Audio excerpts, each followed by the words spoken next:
night show. Karena nanti hari Kamis tanggal 12 itu saya belani istri.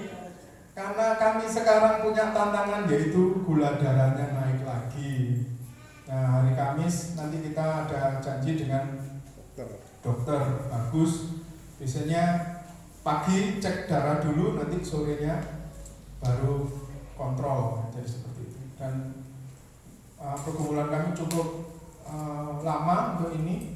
Kemarin saya sempat senang karena biasanya kemarin sempat dideteksi itu 355, turun jadi 230, puji Tuhan. Turun jadi 190, puji Tuhan. Turun 170, puji Tuhan. Nah, kemarin yang lagi 265. Nah, itu. Ya, saya tetap berupaya untuk support untuk pola hidup, pola makan. Tapi ya inilah. Jadi memang ya itu yang harus kita hadapi. Dan tapi kami percaya bahwa rencana Tuhan itu pasti yang terbaik. Ya, Bapak Ibu, kita akan belajar hari ini. Sebelum kita akan mendengarkan firman Tuhan, kita akan baca tema 1 tahun kita, yaitu dari Mazmur 46 ayat 2-3. Kita akan baca bersama. 1, 2, 3. Mazmur 46 ayat 2 dan 3.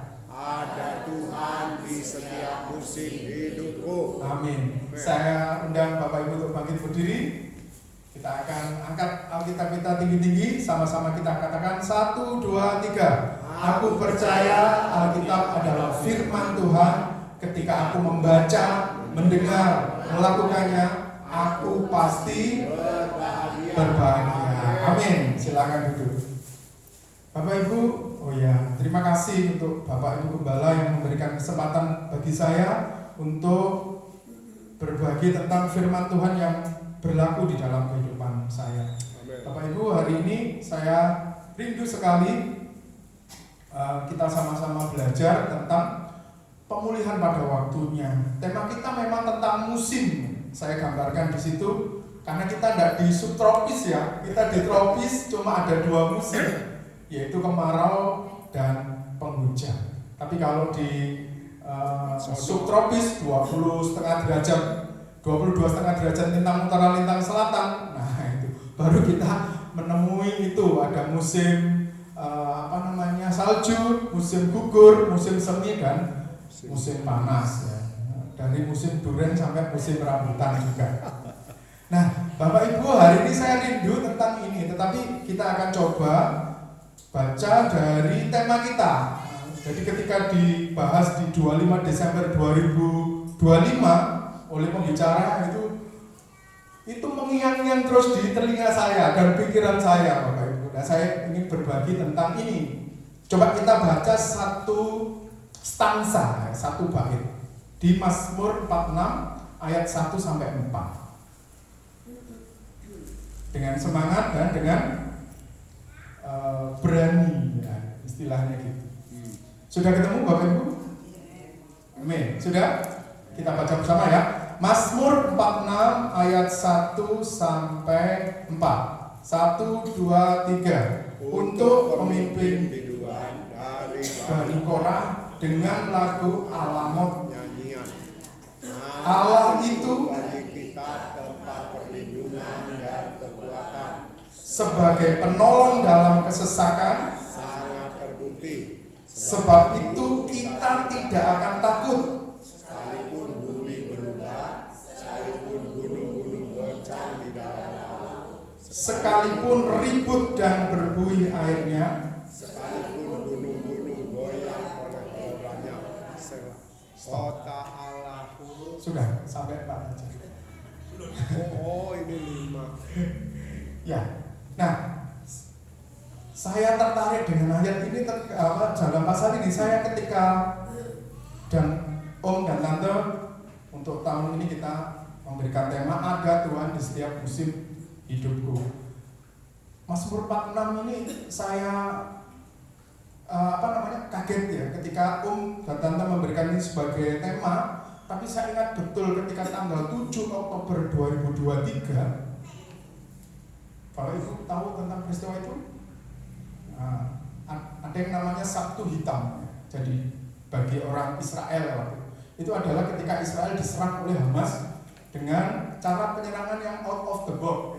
Biasanya kalau dengan rudal kan langsung Dome of Rock akan menghancurkan. Sekarang ada yang baru namanya David Sling, ya. Nah, tapi mereka pakai paralayang. Jadi mungkin kalau paralayang nggak kedeteksi sama radar ya, tapi itu fatal Bapak Ibu. Jadi sekitar lebih dari 1.200 orang itu meninggal.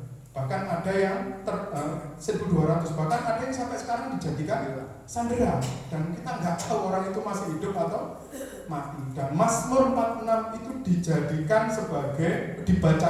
sebagai penguat motivasi, penghibur, dan itu dinyanyikan Bapak Ibu. Saya agak kesulitan untuk menanyakan, dan ketika saya mendengar itu bergetar juga ya, hebat juga.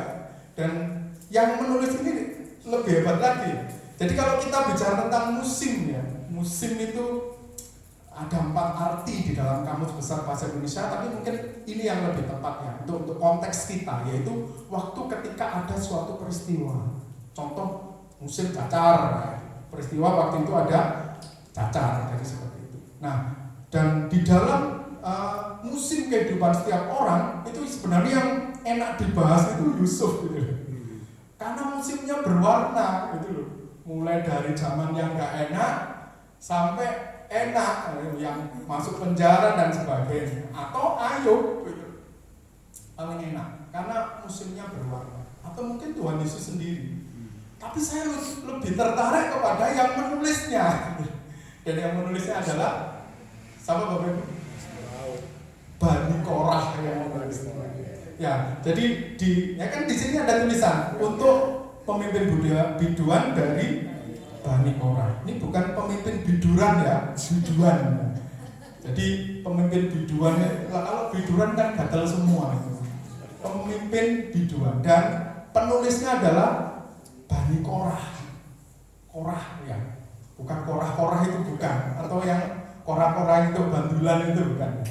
Nah, saya tertarik pada penulisnya. Kenapa kok dia sampai menulis seperti itu dan bisa membangkitkan penghiburan yang luar biasa ketika Israel modern sekarang itu, apalagi sekarang diserang oleh banyak orang, termasuk ketika 14 Mei 1948 ketika Israel modern menyampaikan kemerdekaannya. Jadi seperti itu. Bani Korah itu, Bani itu artinya keturunan. Jadi Bani Korah itu artinya keturunan Korah. Nah, siapa Korah? Masih ingat Korah Bapak Ibu? Korah. Korah.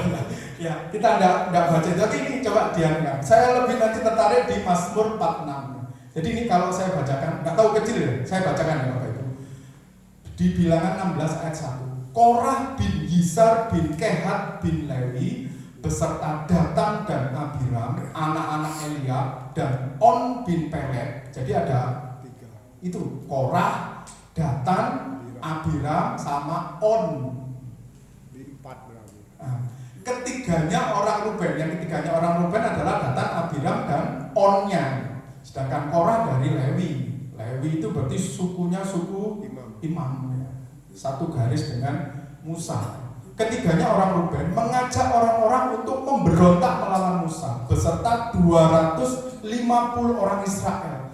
Pemimpin-pemimpin umat itu yaitu orang-orang yang dipilih oleh rapat.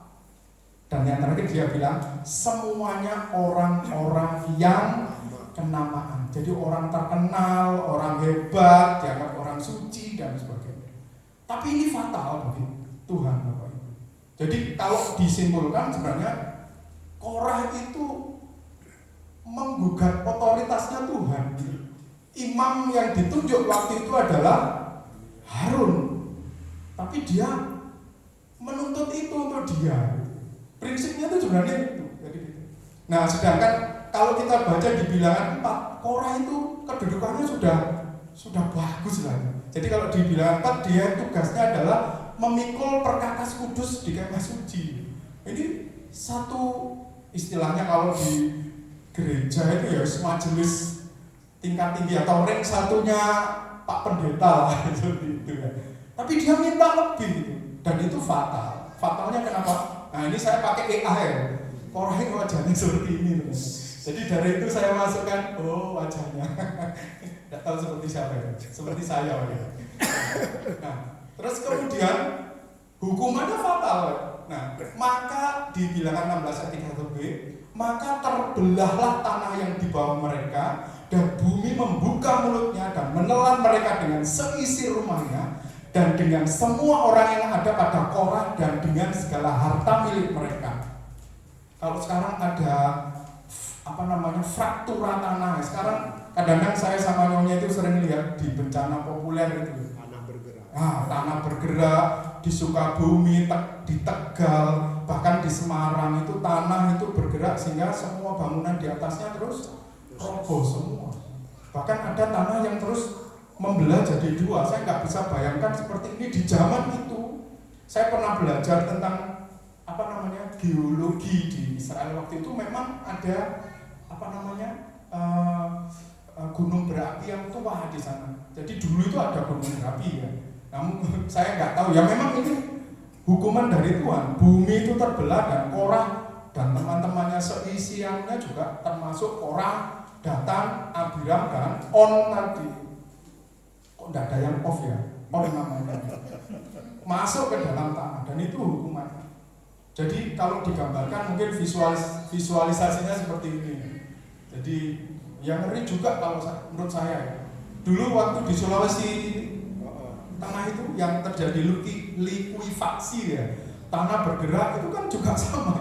Orang-orang terus terbenam, terus kemudian ditumpuki tanah, dan di dalam ketika masih hari-hari pertama masih terdengar suara itu minta tolong. Tapi kita mau nolong terus gimana? Jadi mungkin mereka juga dari hidup sampai mati. Mungkin sama seperti ini ya. Penggambarannya saya ngeri-ngeri gimana.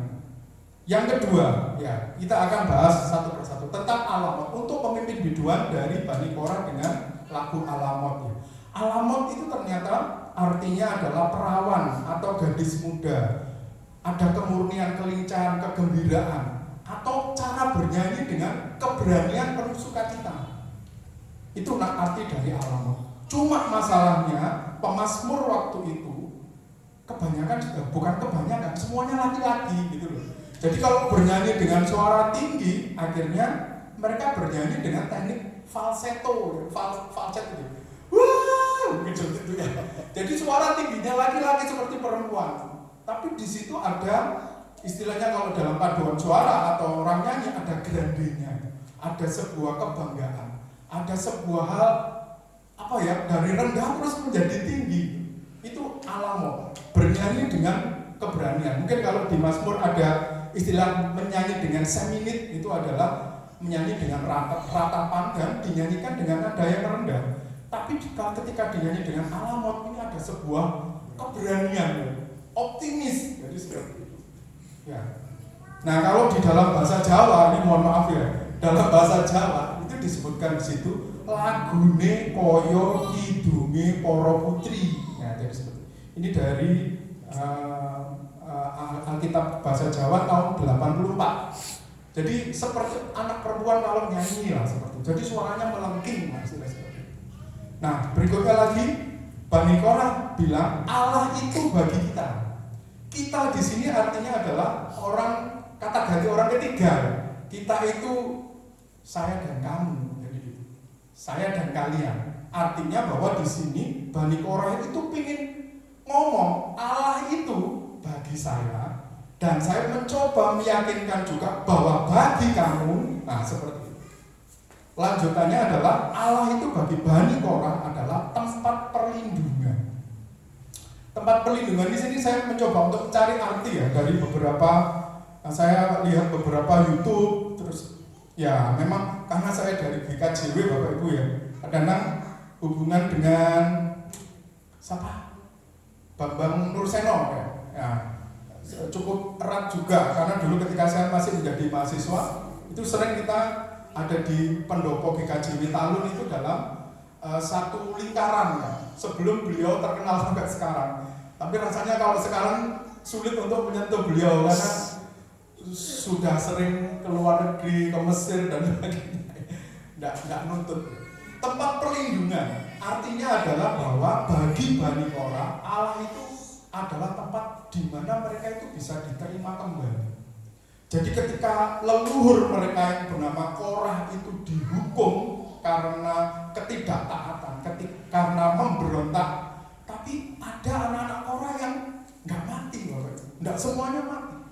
Jadi ketika mungkin seperti ini loh, kalau zaman dulu ya ada orang, maaf ya, dari partai sebelah yang dianggap kejam, anak-anaknya kalau sudah ditahan gitu kan biasanya ada embel-embel atau stigma ET ya, ex tahanan politik jadi gitu. Nah mungkin anak-anaknya Korah juga sama, ini anaknya pemberontak juga ini ya.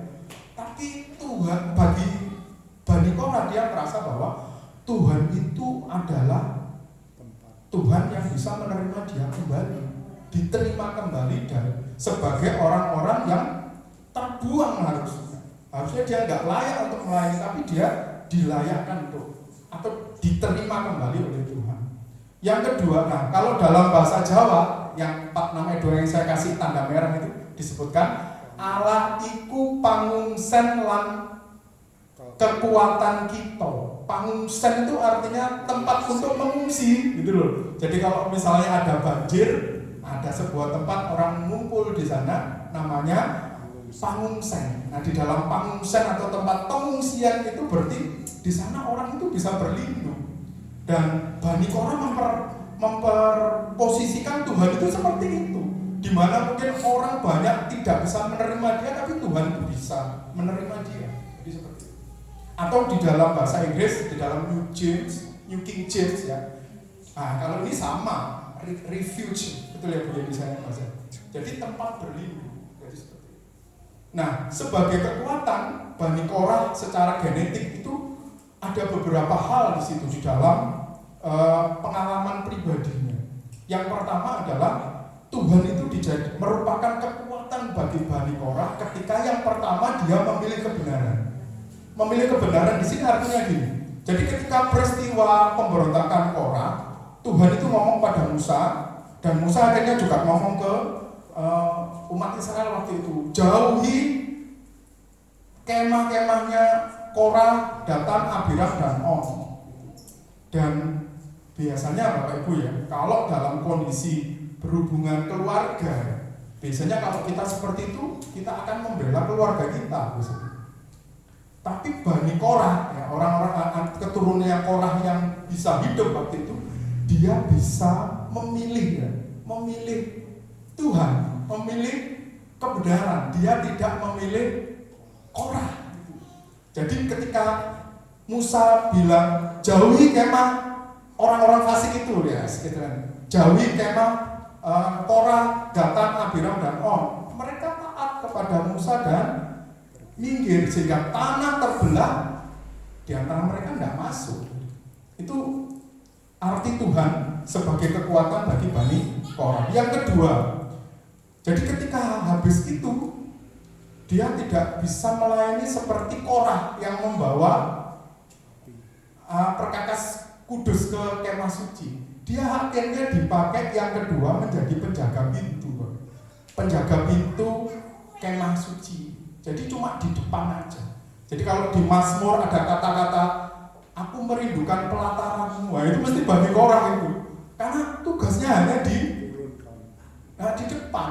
Maaf kalau di sini mungkin penerima tamu aja. Dan itu yang mereka lakukan 24 jam dalam shift. Dan itu cukup lama. Jadi kalau saya hitung itu hampir sekitar 17 generasi atau 450 sampai 500 tahun. Lama mereka menjadi penjaga gerbang. Tapi bagi mereka Tuhan itu kekuatan untuk mereka untuk bisa melalui itu. Dan yang ketiga, ketika dia bilang bahwa Allah itu kekuatan bagi Bani Korah, ketika pujian itu menjadi kekuatan bagi mereka. Jadi kalau kita baca dari 2 Tawarik 20 ya, nanti aja dulu, sudah 17:53 ternyata, bahwa ketika Israel waktu itu ketika dipimpin oleh Raja Yosafat itu dikepung oleh beberapa negara, salah satunya Moab, Amon, dan orang-orang dari pegunungan Seir yang biasanya orang sebut juga sebagai kaum Edom. Nah lucunya kalau kita perang, kalau sekarang kan rudal dulu dilepaskan, atau kalau pernah nonton filmnya Gladiator atau The Great Alexander. Nah, itu biasanya panah dulu. Panah seperti kadang-kadang digambarkan panah itu bisa menghalangi sinar matahari, bisa gelap karena saking panahnya, saking banyaknya.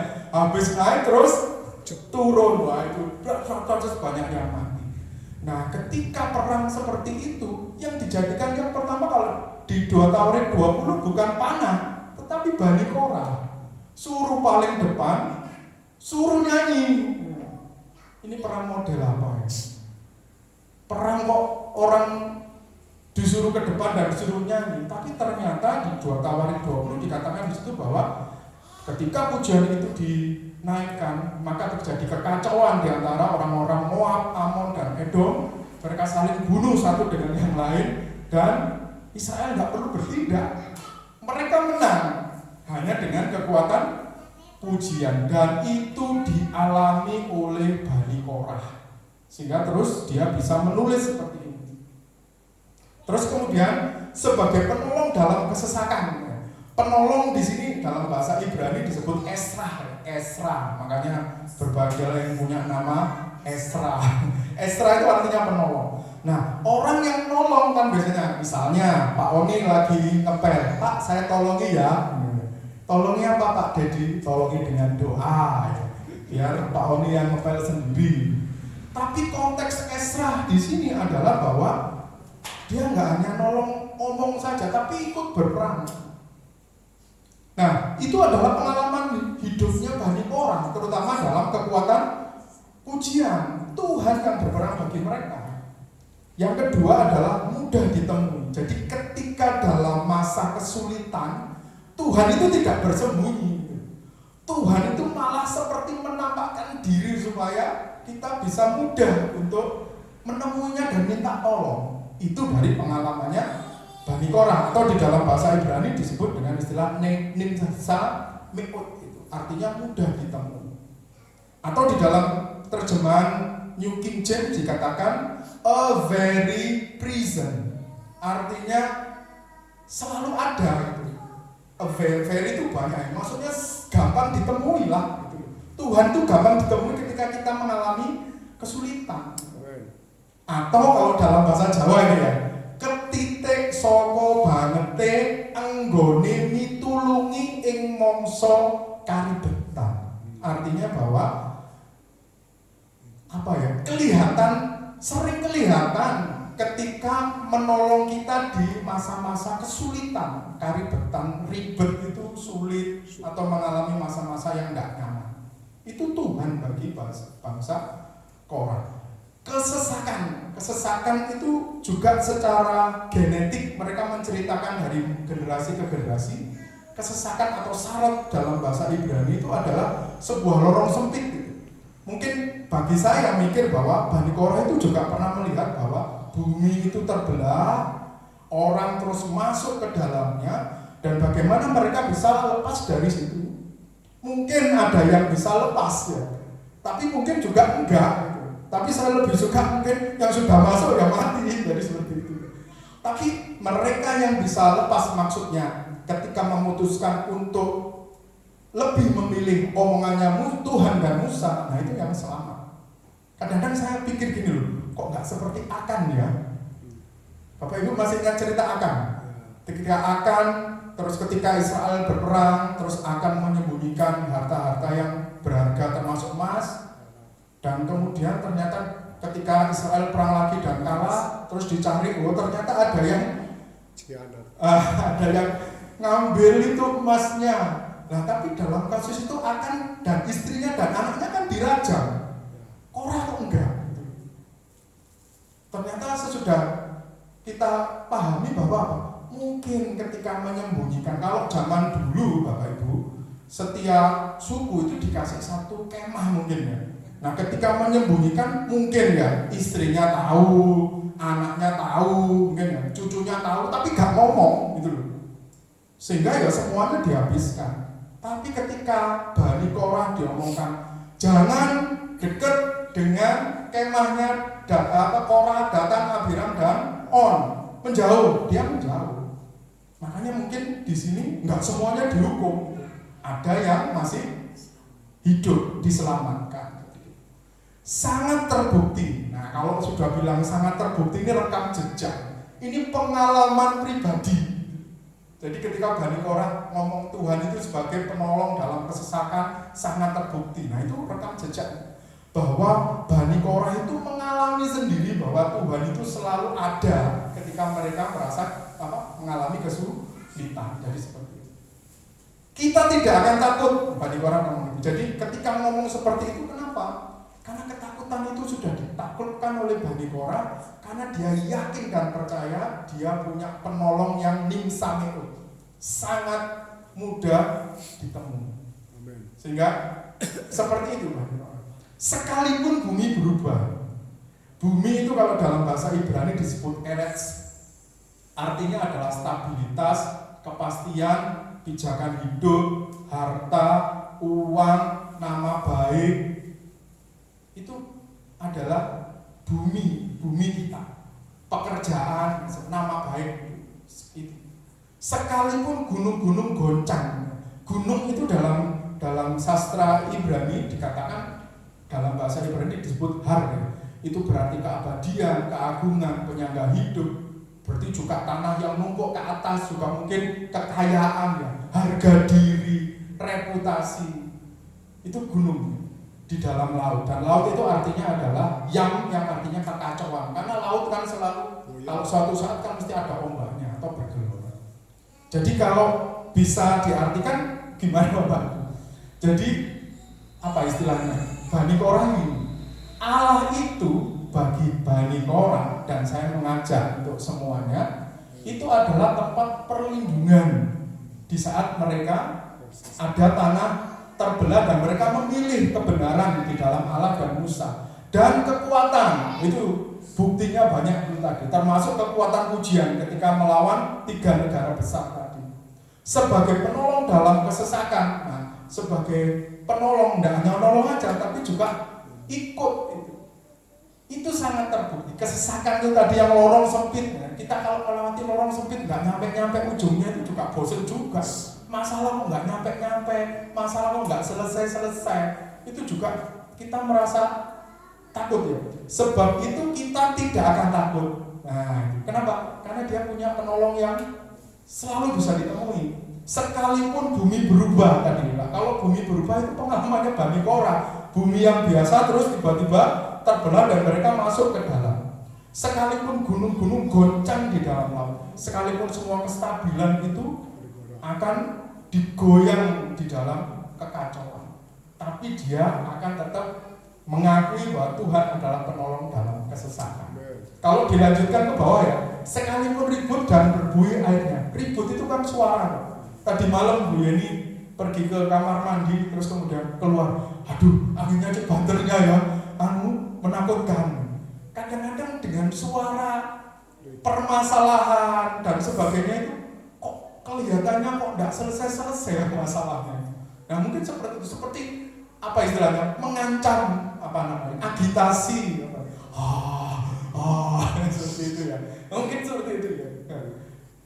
Berbuih airnya. Jadi kalau berbuih berarti kalau ada buihnya kita nggak bisa lihat yang bawah, Bapak Ibu. Ya. Sekalipun gunung-gunung goyang oleh gelora. Sela itu artinya berhenti, kita camkan. Seperti itu pengakuan Bani Korah. Nah, Bapak Ibu Gembala memberikan tema ada Tuhan di setiap musim hidup. Nah, musim yang dilalui Bani Korah berarti ada beberapa. Yang pertama, mereka lahir dalam musim kehancuran. Jadi Korah kan Bani Korah kan anak-anaknya Korah, ya. Yang pertama, Korah sudah dihukum Tuhan. Jadi mereka adalah keturunan pemberontak. Tetapi ada anugerah di situ, di Bilangan 26 ayat 11 dikatakan, tetapi anak-anak Korah tidaklah mati. Ada Tuhannya di mana? Ada Tuhan yang melihat ketaatan mereka dan memberikan anugerah supaya mereka juga tidak masuk ke dalam tanah yang terbelah itu. Ya, nah ini ya. Baiklah kamu menjauh dari tema orang-orang fasik ini dan mereka taat gitu. Nah ini yang saya sebutkan tadi ya. Di zaman dulu tuh orang-orang anaknya tahanan politik itu KTP-nya seperti ini Bapak Ibu. ada tulisan ET-nya, ex tanah politik. Mungkin kalau orang punya KTP juga kita naik keturunan pemberontak. Tapi mereka mendapatkan anugerah. Yang kedua, mereka ada dalam musim persiapan. Di 1 Tawarik tadi saya sebutkan bahwa dia menjadi penjaga ambang pintu kemah. Dan itu cukup lama, dari zaman Musa, Yosua, hakim-hakim, sampai ke Samuel, baru raja pertama Saul, baru di Daud dia dipulihkan. Ada Tuhan sebagai kekuatan dalam kesetiaan. Di musim di mana mereka tidak dilihat manusia, Tuhan sedang membentuk hati mereka untuk menjadi pemuji yang tulus. Dan nanti mereka akan menjadi pemuji yang hebat. Makanya di Mazmur 84 ini mesti punyanya Korah. Ini yang kita bisanya dibuat nyanyi ya. Lebih baik 1 hari di pelataranmu daripada 1000 hari di tempat lain. Nah, itu Bani Korah. Karena mereka apa? Dekat dengan Tuhan itu adalah sebuah passionnya dia. Jangankan masuk ke dalam kemah suci, cuma di terasnya saja, di pelatarannya saja itu sudah senang. Aku lebih memilih menjadi penjaga pintu di rumah Allahku daripada tinggal di tenda-tenda kefasikan. Itu pengalaman pribadi betul. Karena Musa bilang jauhi tenda-tenda itu dan kamu akan selamat. Seperti itu. Musim pemulihan. Nah, anak-anak Korah akhirnya yang pertama kali diangkat yaitu adalah Samuel. Bapak masih ingat? Bapak Ibu masih tahu Samuel ya? Ya. Samuel memerintah sebagai hakim atas orang Israel seumur hidupnya. Dan itu adalah keturunan Korah. Hebat. Dari keturunan Korah ada lahir namanya Samuel, dan istimewanya Samuel adalah nabi dan hakim. Bahkan dipakai Tuhan untuk mengurapi Saul dan Daud. Bahkan di dalam Alkitab Samuel itu setara dengan Musa, Bapak Ibu. Jadi kalau di sini saya nggak bacakan nama. Ketika Tuhan itu marah kepada raja Israel yang namanya Manasye. Wah, ini memang kebangetan betul ini. Manasye itu mengimpor berhala dari luar itu ke dalam, masuk ke bait suci dan melakukan penyembahan berhala di situ. Dan dia bilang gimana? Tuhan beriman kepadaku sekalipun Musa dan Samuel berdiri di hadapanku. Jadi maksudnya Musa itu kan pendoa syafaat yang luar biasa. Jadi ketika dia doa terus Tuhan itu bisa bilang iya. Dan Musa dan Samuel itu sama. Saya tidak bahas tentang Manasye, tapi Samuel itu dari Bani Korah, tapi bisa setara dengan Musa. Nah, ini Bani Korah Samuel saya cari dari AI seperti ini. Wajahnya sangat juga seperti Korah juga. Garis wajahnya. Musim pemulihan. Nah, ini 450-500 tahun kemudian pada zaman Raja Daud, Bani Korah dipercaya menjadi penyanyi dan di luar. Samuel sudah, habis itu cucunya Samuel namanya ada ini. Bani Korah dipercaya menjadi penyanyi dan musisi di 1 Tawarik 6 ayat 31, dan yang paling terkenal adalah Heman. Jadi Heman, siapa bilang Heman? Nanti saya tanya di AI wajahnya seperti apa. Hah? Loh, bukan. Ya. Jadi Heman itu jadi penyanyi utama yang ditunjuk oleh Daud untuk memimpin pujian. Jadi seperti ini. Jadi gini. Nah, ini. Jadi yang pemimpin Biduanto WL di zaman itu dipilih karena dari Lewi mesti dipilih karena 2 hal. Keahlian musiknya dan kedalaman spiritual. Teknik mereka memainkan musik dan kerohanian mereka.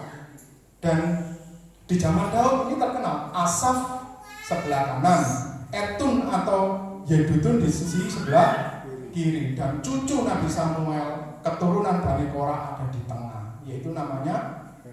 Nah, saya coba cari dari AI, coba bentuk wajahnya AI. Nah, ketemu ini Bapak Ibu. Nah, orang ini adalah punya keahlian musik dan kedalaman spiritual yang tinggi. Enggak, yang ini tadi. Ini tadi. Jadi seperti itu. Jadi di masa pemulihan itu apa? Ada Tuhan untuk memulihkan Bani Korah pada waktu. Dan yang terakhir adalah musim untuk melaksanakan misi. Ada Tuhan sebagai kekuatan untuk melakukan panggilan hidup. Bani Korah itu setia Bapak Ibu. Jadi dari 12 suku ini, 12 suku Israel sampai sekarang. Jadi ketika terus dia dibuang ke Babel, terus kemudian ketika diserang oleh Jenderal Titus pada tahun 70 Masehi dan mereka akhirnya diaspora kemana-mana. Yang mempunyai identitas jelas cuma 2 suku, Lewi dan Yehuda. Dan di dalam Lewi salah satunya ada juga Bani Korah.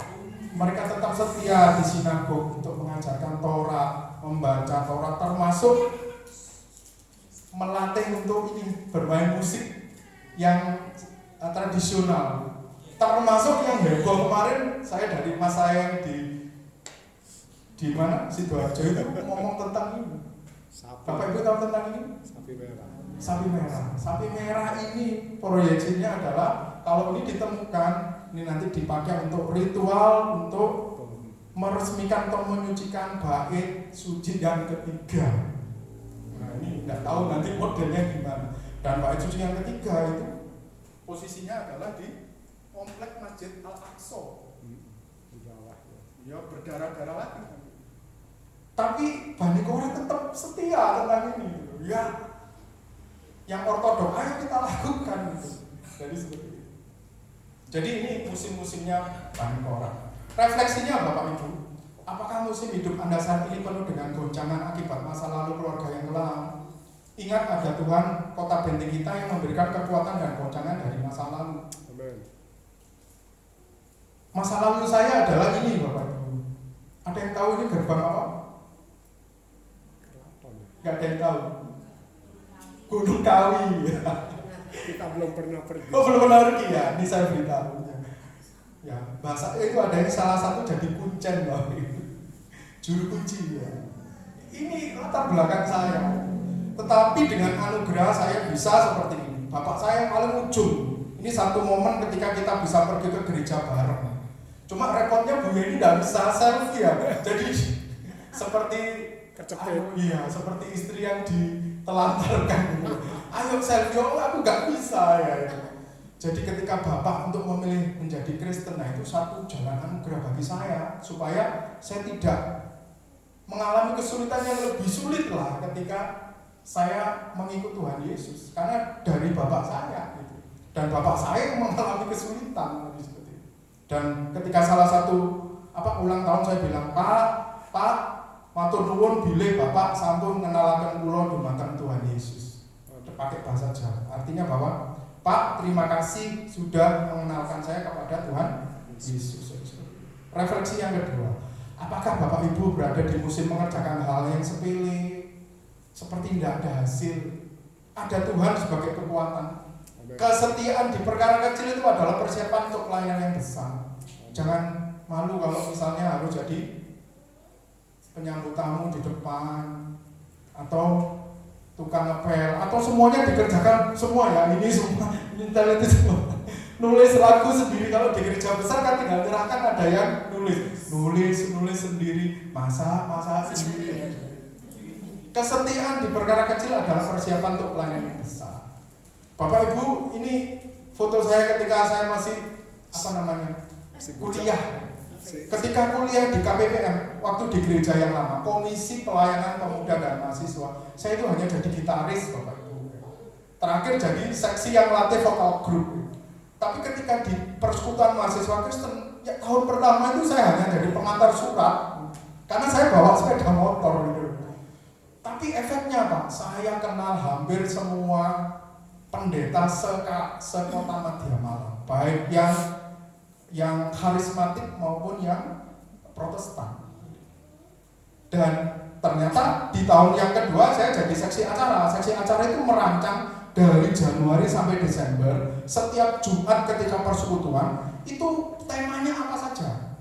Dan guru agama saya, pembina persekutuan mahasiswa bilang, "Dek, temanya harus imbang. Setidaknya 50% arah rohani, 50% arah horizontal. Biar kita jadi orang Kristen tuh nggak seperti tunggak, dia bilang gitu. Tunggak itu berarti tiang cuma ke atas tok, baiknya kepada Tuhan, tapi kepada sesama jualan katanya gitu. Ya setidaknya ke atas 60%, ke samping 40%. 60% tema tentang kerohanian, 40% tema tentang sesama. Dan itu saya dilatih di situ. Ya. Tahun ketiga jadi ketua 2 di Magris tentang sarana prasarana, dan tahun keempat jadi ketua umum. Meskipun akhirnya formatur bilang saya yang jadi, tapi saya tolak. Kenapa? Dad, ayo cepet lulus, soal adikmu sik loro. Jadi saya segera nguber untuk skripsi dan segera lulus. Nah ini Bapak Ibu, sendok sama itu. Bapak Ibu, dari yang mana tadi? Gitaris. Jadi gitaris, ini kalau mundur kemana? Nah ini. Ya, jadi dari pengantar surat sama seksi acara, saya itu punya program gitu sehingga saya bisa jadi kurikulum Bapak. Kurikulum itu sama seperti seksi acara, baik di sekolah Immanuel maupun di SMK Subo ataupun di SMP 2. Belajarnya dari pengantar surat tadi, dari hal sepele tadi. Refleksi ketiga, apakah Anda pada musim gunung-gunung goncang di dalam laut, ada masalah ekonomi, sakit penyakit, konflik keluarga, seperti Bani Korah, bangkit dan bernyanyilah. Amen. Ada Tuhan dalam musim untuk goncang. Amen. Bapak Ibu, ketika masa seperti ini saya susah banget. Saya ke bina saya itu hampir 5 kali, 6 kali saya lupa. Dan ini masa ketika batu ginjal. Jadi batu ginjalnya Bu Yeni itu selalu besar ini. Saya kemarin loh ada fotonya ternyata. Sekitar 3 cm, besar sekali. Oh iya. Dan ada pasir-pasirnya. Dan yang saya lakukan, mungkin yang dilihat sama Om, saya itu nyanyi sepanjang operasi. Saya jadi Bu Yeni di dalam, saya itu mungkin kalau di CCTV mungkin seperti orang gila. Jadi sana nyanyi, sambil nyanyi muter ya, daripada saya melakukan hal-hal yang main HP dan sebagainya. Dan saya yakin di dalam nyanyian itu ada kekuatan. Di dalam nyanyian Tuhan itu akan bertindak. Kejatuhan lagi di saya adalah pekerjaan sama nama baik. Jadi ketika keluar dari sekolah yang lama, nyonya tidak ada kerjaan, nama baiknya juga buruk. Salah satunya ya seperti itu, ada yang bilang korupsi. Yang terakhir itu yang saya sakit hati betul itu katanya Mbak laptop ya. Laptop itu kita beli sendiri loh. Di rumah itu ada beberapa laptop bekas dan saya tahu betul itu punya kita. Ya sudah, nyanyi aja. Dan Tuhan akan bertindak dan akhirnya betul. Tuhan membela kita. Kita sekarang pakai baju yang sama, korpri yang sama, bin yang sama. Jadi ASN semuanya. Refleksi 4. Kota benteng Anda berupa apa? Bapak Ibu meletakkan kota benteng. Bapak Ibu sebagai Yerusalem sekokoh itu bisa jebol, Bapak. Kenapa? Karena Tuhan tidak diletakkan di pusat kota benteng itu. Kalau Bapak Ibu baca di zaman Zedekia itu sampai ditembus oleh musuh, sekuat apapun kota benteng itu. Kenapa? Karena penyembahan berhala, termasuk yang mulai dari yang jahat ya, Hizkia bagus, Manase itu paling jahat. Terus anaknya siapa? Yosia. Anak dan cucunya Yosia bagus. Anak dan cucunya Yosia itu jahat. Terakhir Zedekia itu. Akhirnya terus Yerusalem runtuh, bait suci juga dirobohkan di zaman Nebukadnezar. Ada Tuhan sebagai kota benteng yang tidak pernah bisa ditembus.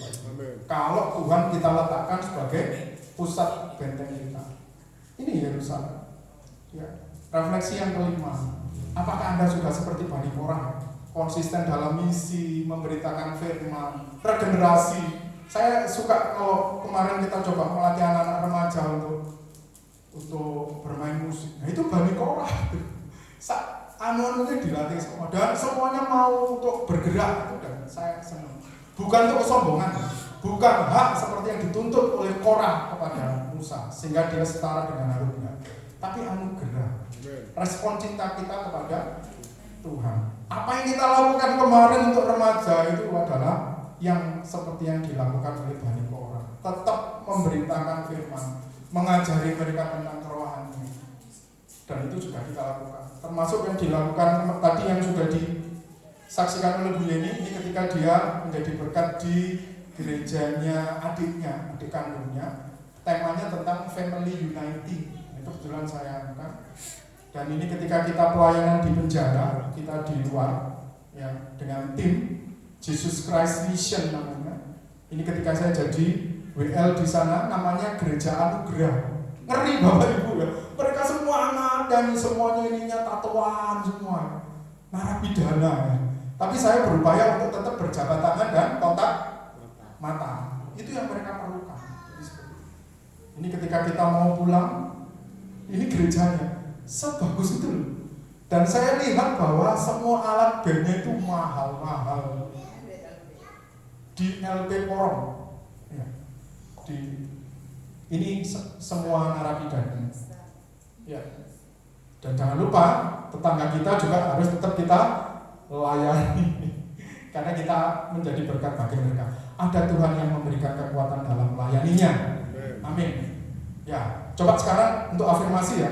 Titik-titiknya diganti namanya sendiri dibaca. Bisa Bapak Ibu? Saya baca ya. Titik-titiknya diganti namanya sendiri. 1, 2, 3. Allah itu bagi tempat perlindungan dan kekuatan, sebagai penolong dalam kesesakan sangat terbukti. Sebab itu tidak akan takut sekalipun bumi berubah, sekalipun gunung-gunung goncang di dalam laut. Amin. Nah, sudah. Jadi kesimpulannya Bapak Ibu, mohon maaf lama ya. Hidup itu musim hidup boleh berganti, bumi boleh berubah, gunung boleh goncang. Tapi seperti Bani Korah, kita punya Allah Yakub sebagai kota benteng. Dia sanggup memulihkan keturunan pemberontak menjadi pemuji yang dilayakkannya, menjadi pemuji yang agung seperti Pak Herman tadi. Melakukan pemulihan pada waktunya dan sanggup menyertai kita di setiap musim kehidupan kita. Amin. Saya undang untuk Frankie Hombing, Edwin Badudu, Ucok Raja Gugup, Amos Cahyati dan Thomas Handoyo untuk ke depan. Sari Simorangkit, Fiona Pace, Jacqueline Sellers.